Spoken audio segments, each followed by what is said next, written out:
This video takes a look at gas laws. This is the first in a few videos on gas laws. I'm going to break them up into individual videos. This one focuses specifically on Boyle's law. So the key thing I want you to know relating to gas laws, for all these gas laws we're going to look at, one thing you need to remember is that mass is constant, okay, for these gases.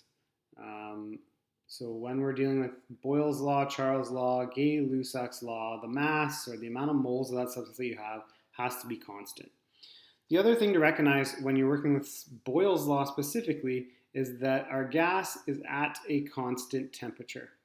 Okay, so at a constant temperature, what we tend to notice with a gas is that pressure becomes inversely proportional to the volume.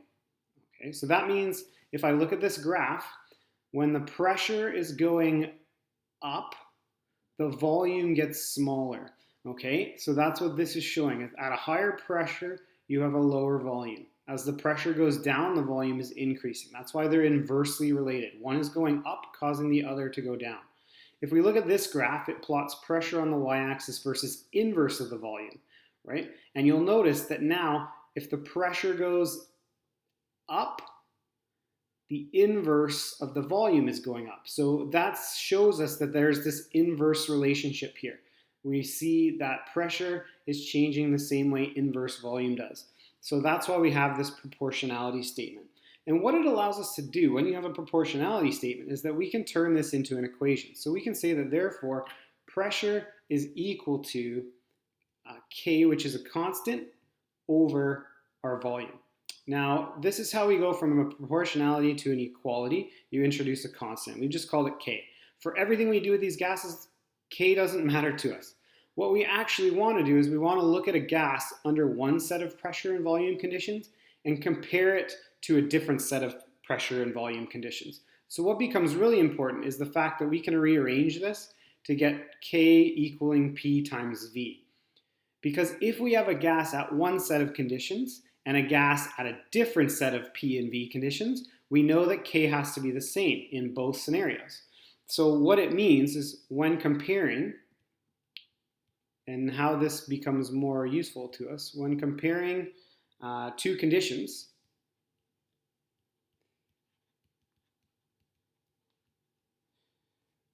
we know that K in the first condition has to equal K in the second condition because they're a constant. So it means that the pressure times the volume from our first conditions has to be equivalent to the pressure times the volume in my second conditions. And this is what really we get down to when we're dealing with Boyle's law. We use Boyle's law to come up with this statement: P1 V1 equals P2 V2. So a gas at one set of conditions, pressure, volume information, we can figure out how that gas would behave at a different set of pressure and volume conditions.